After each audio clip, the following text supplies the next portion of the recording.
Y en este momento quiero darle la bienvenida a Francisco Jiménez, candidato a la Asamblea Nacional por el Movimiento Creo. Buenos días, abogado, gracias por estar con nosotros esta mañana. ¿Qué tal, Liz? Buenos días, un gusto estar por acá.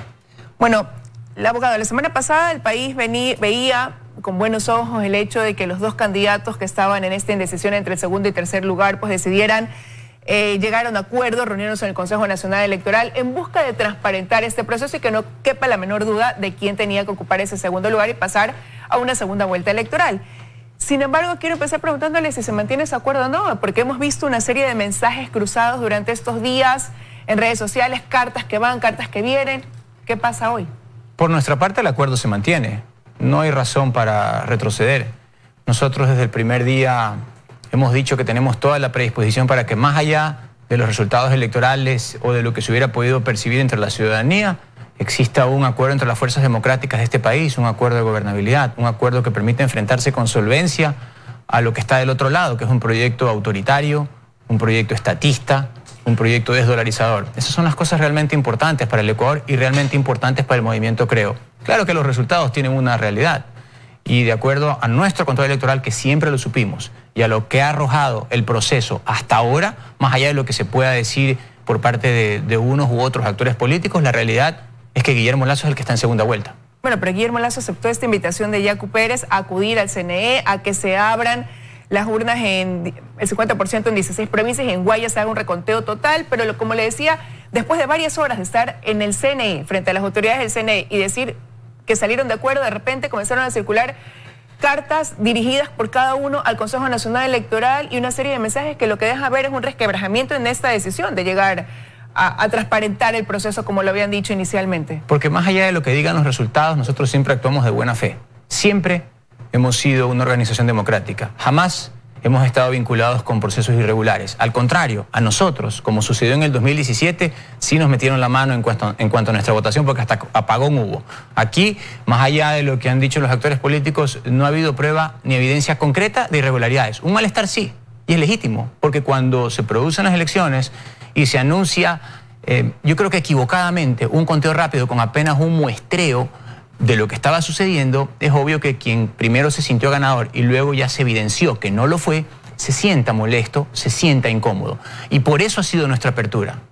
Guillermo Lasso ha extendido la mano, el Movimiento Creo ha ido de buena fe a sentarse al Consejo Nacional Electoral, pero los límites de nuestra buena fe están según lo que establezca la ley. Y la representación de la ley, primero, está plasmada en la Ley Orgánica Electoral y en el reglamento de funcionamiento del sistema electoral, pero también en lo que decidan los miembros del Consejo Nacional Electoral. Son ellos los que ahora deben pronunciarse. Nosotros estamos seguros de nuestros derechos, pero no por eso dejamos de pensar que aquí hay algo más importante, que es un acuerdo por el país, para defender un proyecto de libertades, un proyecto de justicia, de estados de derecho, y que me parece es algo más importante que las aspiraciones de los diferentes actores políticos. Pero creo que está solicitando que primero se proclame ya quién es el que ocupa el segundo lugar para después dar paso a este reconteo de los votos. Es que si no es extemporáneo, porque la ley lo que establece claramente es que se cuentan los votos en 3 tiempos. Primero, cuando se produce la votación, llega un acta, el acta se revisa en el tribunal y si está bien se procesa. Si no está bien, se declara inconsistente o rezagada. Luego se va a la urna, se agarra el original y se ve si es que se puede superar esa inconsistencia. Y si es que no se puede superar, entonces se va al conteo voto a voto, para lo cual el Consejo Nacional Electoral imprime lo que se llama un acta de reconteo. Ahí se consignan los votos y se establece quién fue el que ganó en esa particular mesa. Luego, cuando está terminado de computar toda la información, entonces se proclaman los resultados y de allí la ley establece que vienen los recursos y las impugnaciones. Es lo que dice la ley. Nosotros no estamos inventando nada. Para mí, yo soy abogado también, no solamente soy parte del Movimiento Creo y asambleísta electo, sino que también soy abogado. Pero si es que ahorita, en estos momentos, se presenta el reclamo, sería extemporáneo, porque sería como hacer un reconteo del reconteo, que es algo que ya se hizo. Lo procedente en derecho, es proclamar los resultados y que se presenten los recursos que la ley franquea a quienes se sienten perjudicados. Pero han pasado ya 4 días prácticamente desde que hubo esa reunión, van a ser 4 días ahora. Sí. En horas de la mañana, en las 11 de la mañana que se instaló esa reunión el viernes pasado y sin embargo no vemos un avance en eso, sino como decía, comportamientos individuales tras una reunión que dejó al país con la expectativa de hubo un acuerdo, se va a ver este reconteo, se van a abrir ciertas urnas y a ver qué pasa. Porque las autoridades no están cumpliendo con su labor. quienes deben resolver son las autoridades del Consejo Nacional Electoral. Por otro lado, tenemos al otro candidato finalista sentado, limándose las uñas y esperando a ver que se resuelva esto. Y acá estamos nosotros todavía enmarañados en una serie de informaciones, algunas correctas, otras no tan correctas, pero quienes deben resolver son los funcionarios del Consejo Nacional Electoral. Y la ley está clarísima. Hay dos hechos aquí objetivos. Primero, que existen resultados, que por ahora, y nosotros consideramos que eso es lo que corresponde porque tenemos nuestro propio control electoral, le dan a Guillermo Lasso el pase a la segunda vuelta. Es así de sencillo. Segundo, que hay una predisposición de Guillermo Lasso y del movimiento Creo para poder sentarnos de buena fe y ver que se agote el proceso de transparencia, aunque para nosotros no ha habido irregularidades, pero estamos dispuestos a que se abran las urnas que se acordaron ese día. Eso también es real. Tercero, quienes deben instrumentar eso son las autoridades del Consejo Nacional Electoral y deben hacerlo rápido y con eficiencia. Pero usted dice, para nosotros no ha habido irregularidades, pero el candidato del otro lado, el candidato Yacu Pérez, ha presentado actas donde él dice se demuestran inconsistencias, donde en lugar de tener 2 votos como se ha plasmado, pues resulta que vuelven a contar y tiene 60 votos de los 2 que le habían puesto inicialmente. ¿Dónde queda eso que él ha presentado? Eso tiene que probarse y tiene que regularizarse, y para eso está el procedimiento que existe en la ley, y para eso es necesario proclamar los resultados, y para eso es necesario que se revisen esas irregularidades. Hasta ahora las ha presentado, pero nadie las ha examinado. Nadie se ha pronunciado sobre eso. Y seguimos en estos dimes y diretes que lo que hacen es retrasarnos a todos, agotar los tiempos que tenemos para empezar ya la segunda vuelta y obviamente confundir más a la opinión pública. Lo importante para no confundirse aquí es, aplique la ley, resuelva el señor del Consejo Nacional Electoral y sigamos adelante. Ahora, para dejar estos dimes y diretes y reencauzar esta posesión de acuerdo entre los 2 candidatos a la presidencia, ¿de quién depende? De las autoridades. De los funcionarios. No depende de una postura de Yacu Pérez y de Guillermo Lasso, independientemente del hecho de ir juntos en ese sentido para hasta presionar a las autoridades a que actúen con mayor agilidad. Yo creo que ambos estamos actuando de buena fe, pero los seres humanos tienen diferentes opiniones, diferentes posturas, y aquí hay de por medio un pasaje a la segunda vuelta. Nosotros estamos convencidos, de acuerdo a los resultados y a nuestro control electoral, que somos nosotros los que el día 7 de febrero pasamos a la segunda vuelta con el favor de la voluntad popular. Ellos piensan otra cosa. Pienso que los dos somos organizaciones políticas y actuamos de buena fe. Cuando eso pasa, quien resuelve, en derecho o en política, es la autoridad. ¿Con base en qué? En realidades. No en subjetividades ni en la opinión de uno o de otro, sino en lo que existe realmente. Ahora, pero en ese camino, hasta que resuelvan las autoridades, se van generando asperezas. Sí. ¿Pueden ser limadas o cómo puede llegar eso a influir en una segunda vuelta electoral? Por nuestra parte, siempre podrán ser limadas. Nosotros no somos personas embebidas de poder, ni tampoco somos obcecados que a las bravas queremos estar en un lugar que no nos corresponde. Participamos y lo hacemos de buena fe y lo hacemos con nuestros candidatos. Y si obtenemos el favor de la voluntad popular, entonces creemos que tenemos el legítimo derecho para defender nuestros votos. Pero eso no quiere decir que nos creamos los dueños de la verdad, porque no lo somos.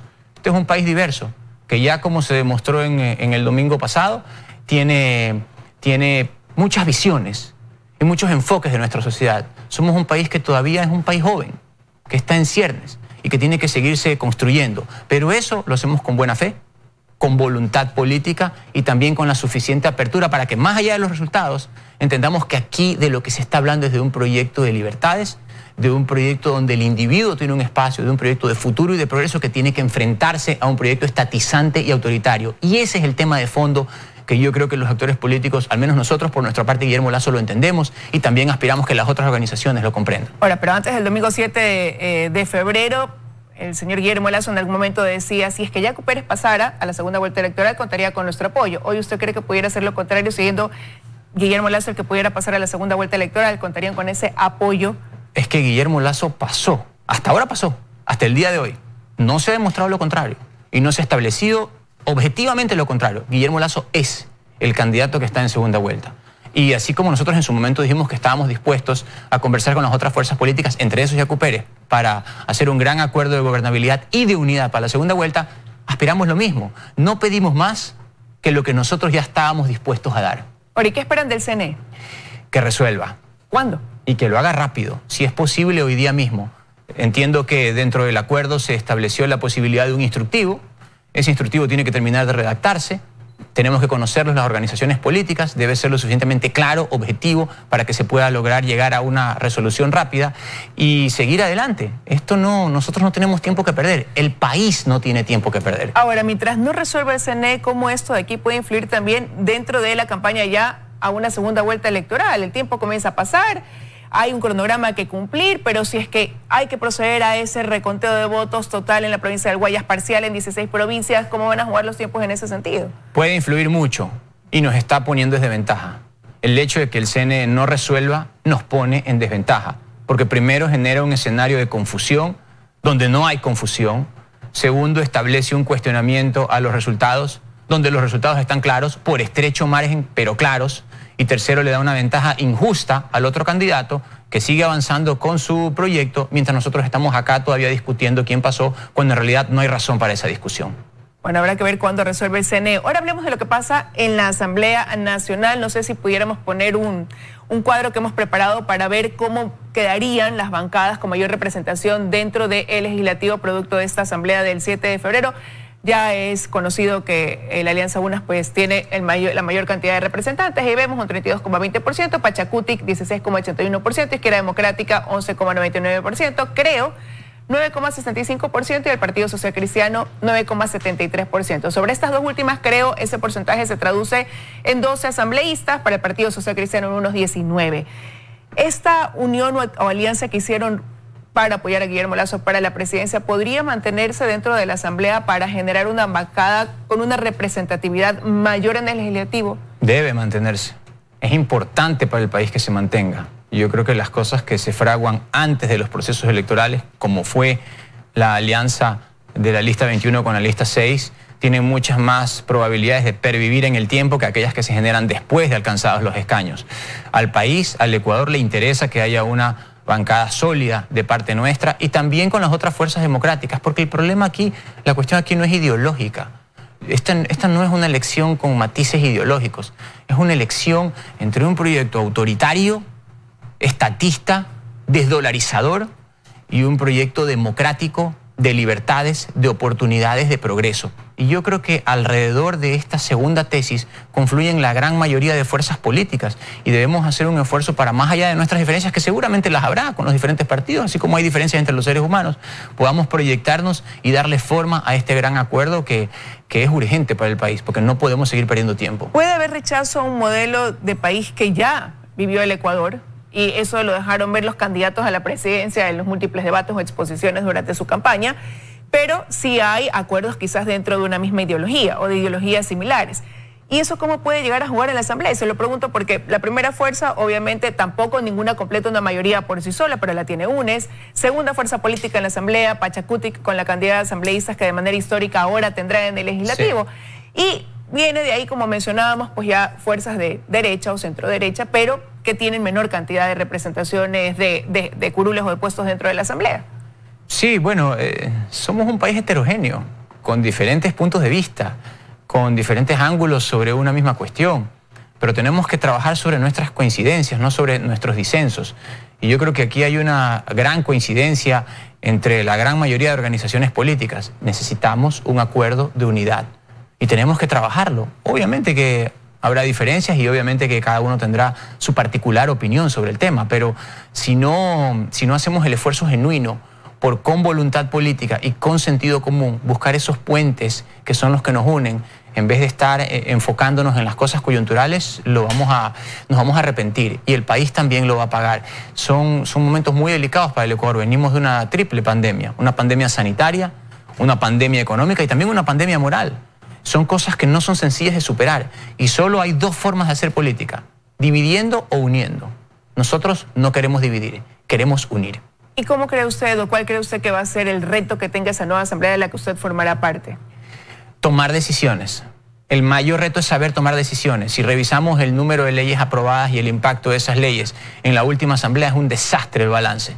Hoy no podemos cometer ese mismo error. Tenemos que dedicarnos a trabajar, que son dos cosas fundamentalmente que hace la asamblea. La asamblea no pide cargos, no tiene por qué estar metida con cuestiones del Ejecutivo independientemente de quién se trate. Se dedica a legislar y a fiscalizar. Tenemos que fiscalizar. Porque independientemente de quién llegue, sepa la gente que aquí hay una asamblea clara que va a actuar sin temor ni favor. Y segundo, en el tema de la legislación, tenemos que definir una agenda legislativa para trabajar durante este año y cada año. Y con esa claridad y con ese derrotero, ir delineando cuáles son las leyes que necesita el país y por supuesto las reformas también. Bueno, y recuperar esa credibilidad que hoy está reducida a un 2-3% actualmente en la asamblea tal y como está. Así es, totalmente. Hay muchísimo trabajo que hacer. A nadie le gusta ir a una institución que tiene el 2 o 3% de credibilidad, pero eso es consecuencia de los malos asambleístas, de quienes tuvieron un espacio de representación y ostentaron una voluntad popular que luego no supieron cumplir. Nosotros no podemos cometer el mismo error. Esta nueva asamblea, con esta nueva gente, no puede perder el tiempo, ni tampoco puede ser egoísta. Tiene que entender que hay cosas mucho más importantes que los puestos de cada uno de nosotros. Pero asamblea con nueva gente, por decirlo de alguna manera. Si bien es cierto, hay rostros nuevos que van a estar por primera vez en la asamblea. Hay otros que están siendo reelectos que forman parte de la actual asamblea. 15, y hay otros 18%. que ya tuvieron presencia en la asamblea o que quizás ocuparon otros cargos dentro de otros gobiernos y que hoy estarán en el legislativo. Entonces, ¿qué garantía también puede dar eso? Porque tiene parte de lo que ya vivimos y de lo que ya pasó por ahí en algún momento. Es que no se puede generalizar porque no todo es malo. No es que porque la asamblea tiene 2 o 3% todos los legisladores son malos. Eso no es así. Eso también está mal generalizar. Hay que saber que hay muchas personas, algunas personas de diferentes bancadas que hicieron una buena legislatura y por eso han sido reelectos en las diferentes bancadas. En el Partido Social Cristiano, en la misma Pachacuti.